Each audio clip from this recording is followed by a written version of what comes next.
Since I spent longer at Mount Olympus in Little America than I thought I would, I don't have much time here. Got to go get my dinner and then see what I can get done as far as rides go. Last time I was here riding it, I didn't even know what RMC was.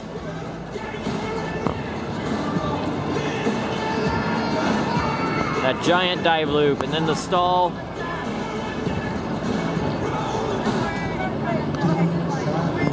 Right next to X-Flight. Wing coaster. I love wing coasters.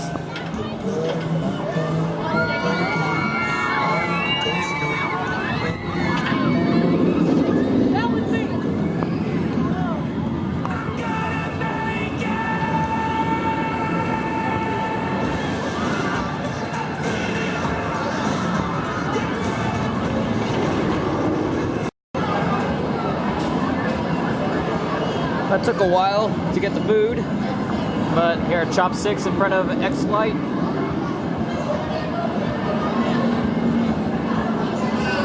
Looks like it's pretty busy in the park today. Every food line was quite long, but I got there in time. Not much time to spare. Alright, I'm done with the worthless things of life, you know, food. Now on to the more important things, roller coasters. Specifically RMCs.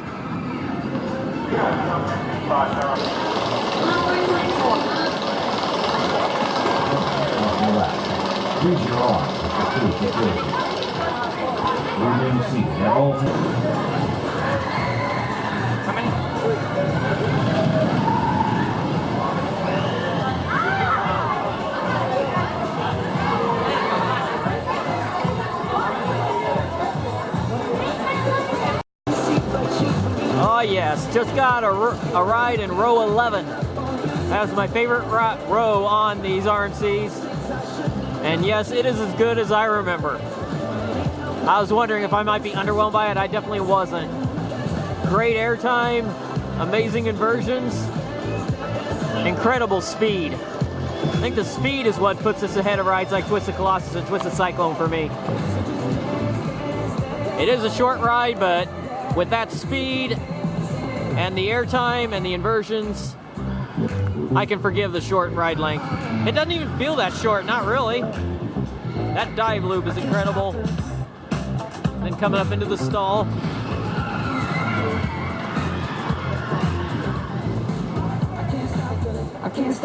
And somehow you get like 2 moments of airtime on those overbank turns. You get airtime going into it and airtime coming out of it. So you don't get cheated on airtime for sure.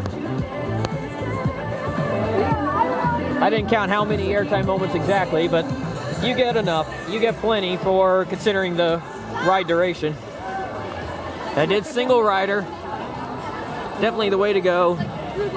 Don't know how long this line is estimated to be, but I did the right thing. In the shadow of Goliath, I just rode the scariest ride at the park, Sprocket Rockets. First time riding this, that's a new coaster credit. Got about 45 minutes left till the park closes, but I know that Maxx Force is open this year, but I had to prioritize things. I had to go with the best first, then I can go on to Maxx Force. It's actually a pretty good kiddie coaster. It's actually not a kiddie coaster, it's a family coaster. That's a good 20 feet in the air, so yeah, that's not a kiddie coaster. It's a pretty fun and smooth family coaster. I've probably done clones of it before. I don't know. Don't know if this is a clone model or not. I don't keep up with them, the family coasters, too much.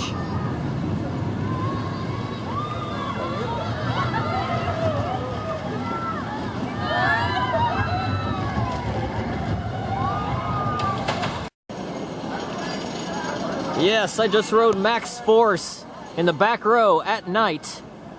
That was my first ride ever on it. Very powerful launch. I'll get some day footage tomorrow. But yes, that was incredible. Great launch. 0 to 78 in less than 2 seconds. And then you go way up in the air with 2 inversions, a double inversion maneuver. Then you do this little inline twist, maybe. I don't know what exactly that is. And you finish off. It's kind of an anticlimactic finish, actually, with how you have the brakes on the drop, kind of like full throttle. All right, so first full day here at Six Flags Great America. You got a great coaster lineup here. You got Goliath, X-Flight, Maxx Force, American Eagle, Viper, Raging Bull. Even got a Superman Flyer clone, a Batman, or the original Batman, not the clone. Got a lot of good coasters here, deep lineup. That is why it is always this packed every day you come here. Long line, and then a bunch of turnstiles just to go through security. This park gets unbelievable attendance. In case you're wondering where Maxx Force is, this is the entry plaza carousel, and it's right there. There's the entrance for it. So a perfect storm to get a long line quick. Right near the entrance, first ride you come to. It doesn't go as fast as the dragster at Cedar Point.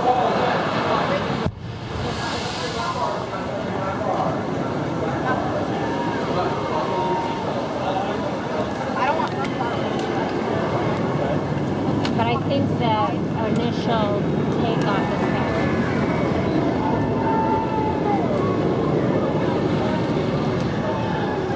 Idle.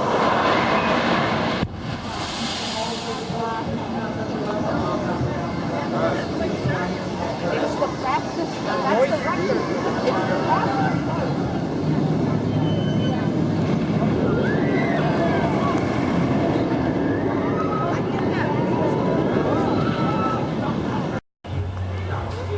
All right, that'll work.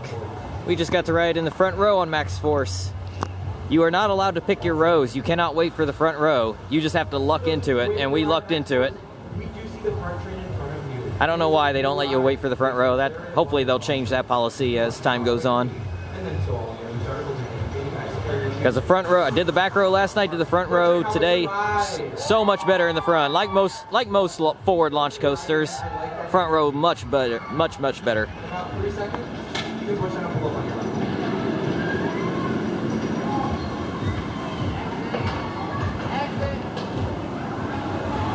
And you get to see the things, you get to see the launch track lower.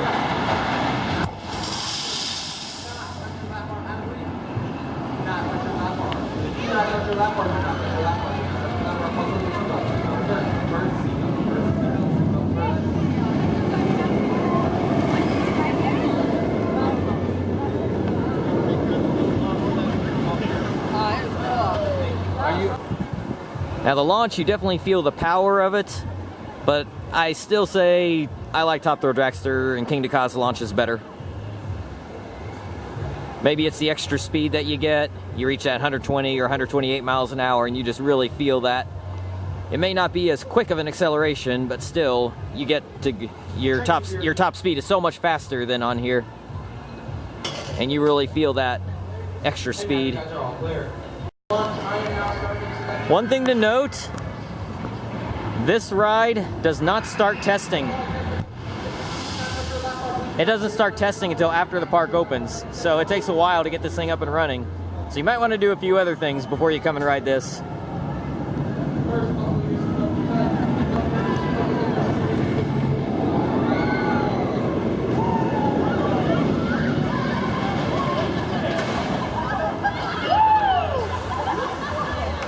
We were waiting in line for a very long time just to get into the queue because they didn't even start testing until like 11 o'clock. So it took a while. Learn from my mistakes. Tomorrow I'll do some other things before I come to Maxx Force. But I got the back row and the front row done, so I don't know, I may not even bother with this one again. A really great ride, but it's over so quick. Great launch, great heartline roll, and it is cool. The height that you get a nice view up there. But it's not mind-blowing enough like something like Top Thrill Dragster to make me think, oh, I gotta ride it over and over and over. I think I'd be all right with just a couple of rides on it. Oh, this is weird. It's got a circular lift hill.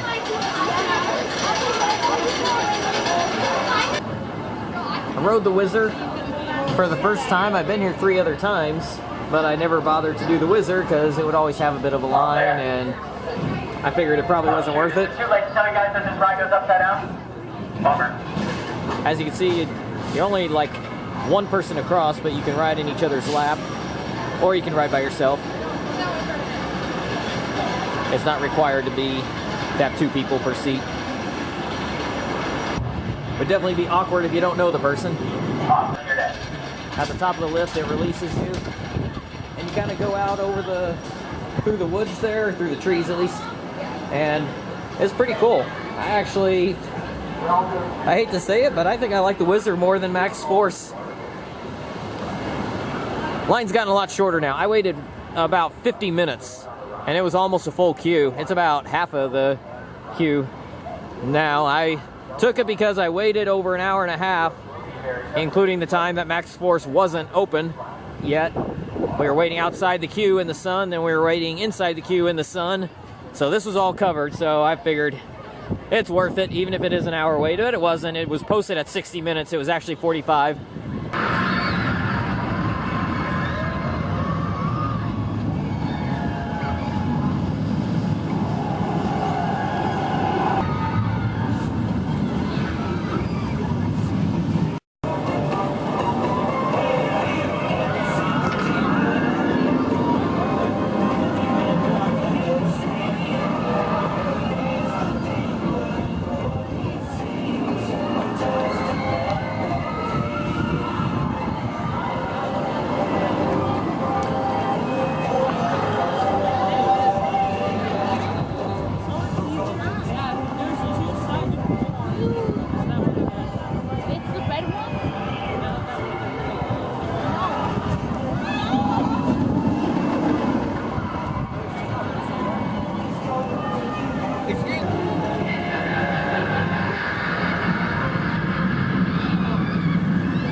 The entrance to it is very camouflaged. It's kind of a hidden entrance. That might be what contributes to a shorter wait.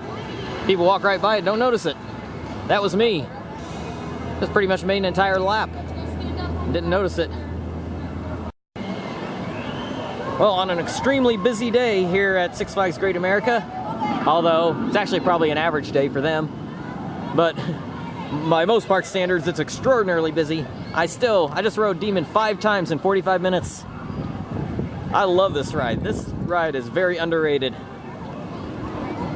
If you ride in the back, you get some crazy airtime, ejector airtime on that drop. And then you hit those double loops. Those are very forceful. The corkscrews are great. I mean, it's a pretty basic layout with just the double loops and double corkscrews. But the rock work, the theming, and it has its own theme song. And like I said, that airtime, you even get some hang time on the corkscrews. This is an excellent ride.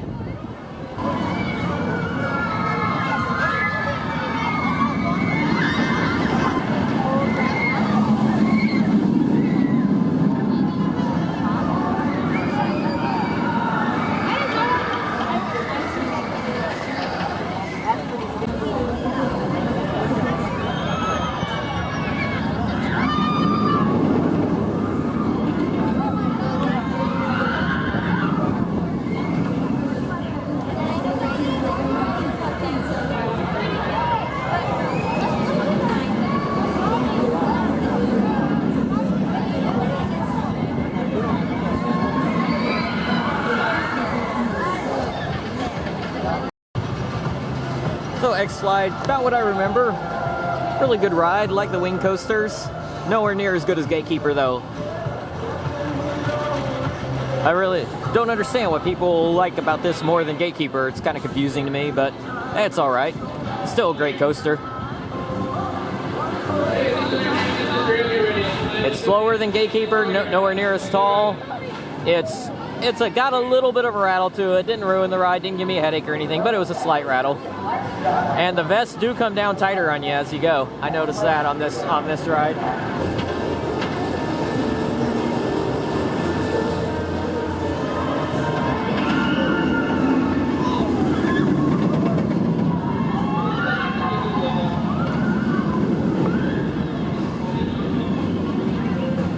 Okay, right there in Immelman.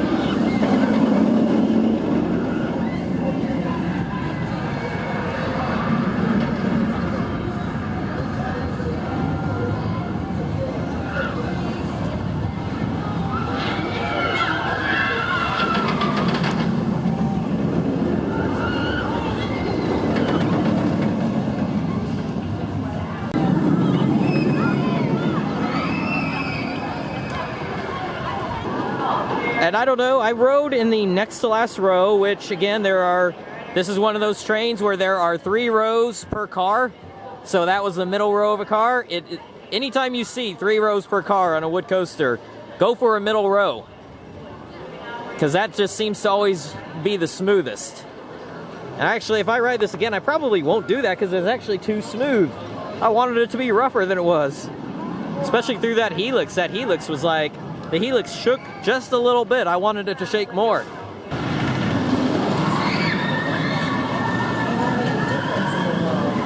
want to make life better.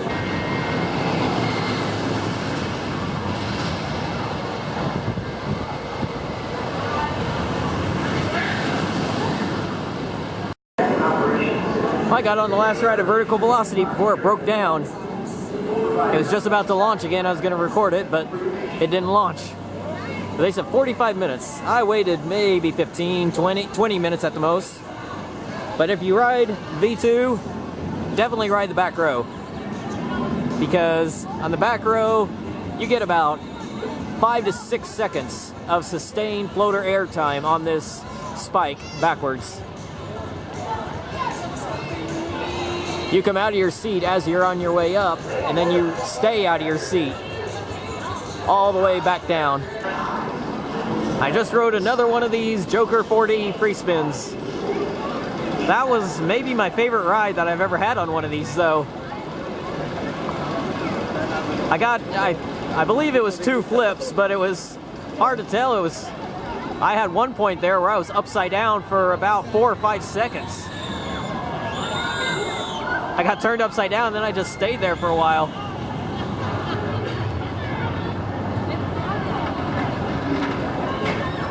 So I'm not sure if I got 2 or 3 flips in. Kind of got me disoriented there. And I like it when things can make me disoriented like that. I don't know how long the wait in the regular line is, because I use single rider line, which I see right now has like 3 people in it. So that's definitely the way to go if you're just looking to get the credit. And that is the last new coaster credit I'll be picking up on this trip. This ride was built in 1950. I got to get That is 33 new coaster credits on this trip from Saturday through Thursday, so that's 6 days, 33 new coaster credits.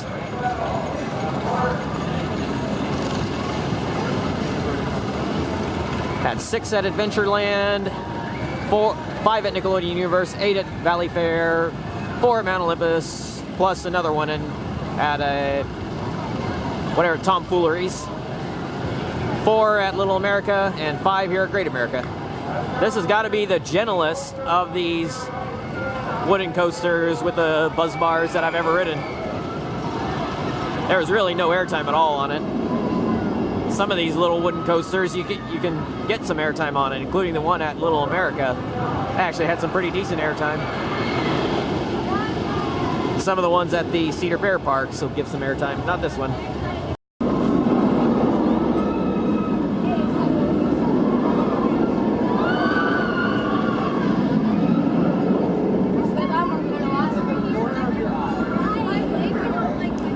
Still the best of all the Batmans, for sure. It rides smooth. There is no rattle. The transitions are smooth, so there's no headbanging.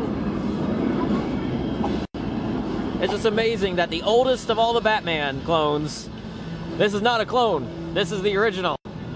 But still, that means that all the others are newer, yet this one is probably the smoothest and best of them all.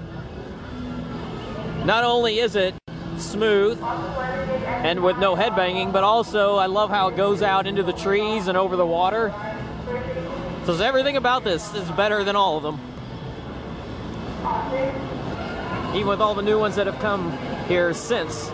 this was built. Welcome to Weekdays Gig at this time. This is still a lot of people's second fit. Do so when results in removal from the ride. For your safety, please do not try to make contact with any Wow, of the that's riders. loud. Okay. Some people say this is still their second favorite ride of the park, that only Goliath has been, do they like better than this? Of all the other ones that have come since Batman was built, only Goliath has beaten it. Only Goliath has beaten it for them. I get it now. Now, I still like X-Flight more, but I would say this is my third favorite, really. This is so good. I rode in the third row, and then I rode it in the back row 3 times. It was a walk-on. I even got to re-ride.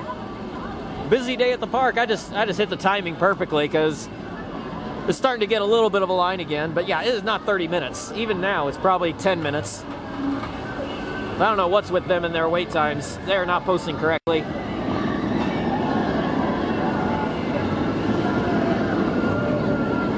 That 0G roll right there is awesome. And then you're just cutting through the woods and over the water. As I mentioned many times before, I love great visuals on coasters, and this one definitely has it.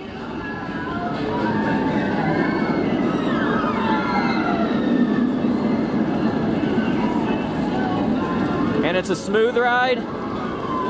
Even after all these years, it still rides smooth. Just got to ride Viper 3 times in a row because there wasn't much line. There's like several rows that were empty. This is so good. I didn't remember much about this. I just remember that I really liked it. Now I know, now I can tell what I like so much about it. It is such an awesome wooden coaster. And it was an in-house build too. It's got some good airtime, got some good laterals.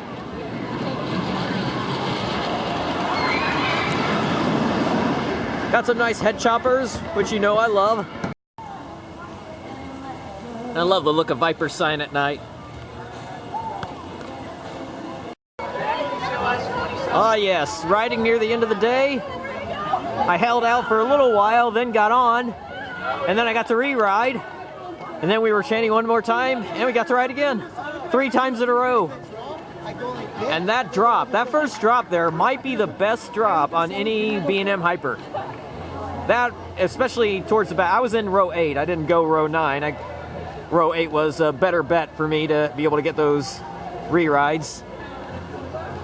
So yeah, I made the right decision. Row 8 is almost as good as row 9, so got being in the back on that first drop on Raging Bull, that is amazing ejector airtime. And I counted about, I think, 7 airtime moments in total on the ride. So even though this is a twisting Hyper, it still has pretty good amount of airtime. Not as many as the other B&M Hypers, but still a respectable amount. So yeah, Raging Bull is going to move way up my list for sure. It's not going to get to the level like Nitro, what else do I got? Apollo's Chariot, Behemoth. It's not at that level, but it's still very good. It's certainly above the Morgan Hypers. I just heard Max Force going. So I made the right choice, doing Raging Bull for the last ride instead of Max Force again. After all, right now I'm thinking I like Raging Bull but better than Max Force. Just because of the length.